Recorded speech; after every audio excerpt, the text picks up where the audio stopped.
Taxi passing करता गेल्यानंतर त्या रिक्षाला विलंब आकार म्हणून एक दंड 50 रुपये आकारला जातो।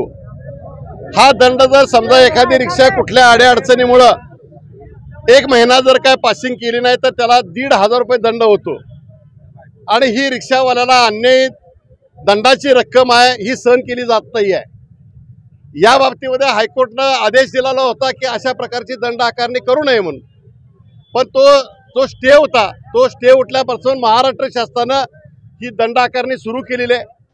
ही दंड आकारणी ताबडतोब जुलमी रद्द करावी आणि गेल्या अनेक वर्ष रिक्षावाल्यांना कल्याणकारी मंडळामध्ये समाविष्ट करावं याची शासनानं अंमलबजावणी केलेली नाही आहे।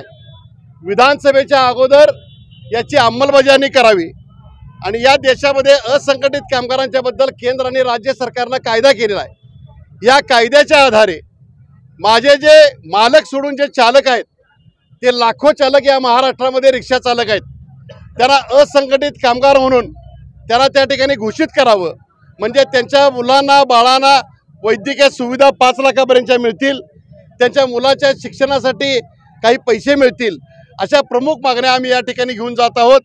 त्याचबरोबर प्रादेशिक परिवहन कार्यालयामध्ये वाहन धारकाची मोठ्या प्रमाणात पिळवणूक होते।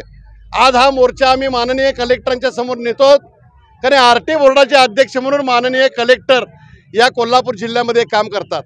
कलेक्टरने यामध्ये हस्तक्षेप करावा आणि लोकांना चांगल्या सुविधा द्यावा, यासाठी आज सर्व रिक्षा चालक या ठिकाणी आम्ही जमा झालो।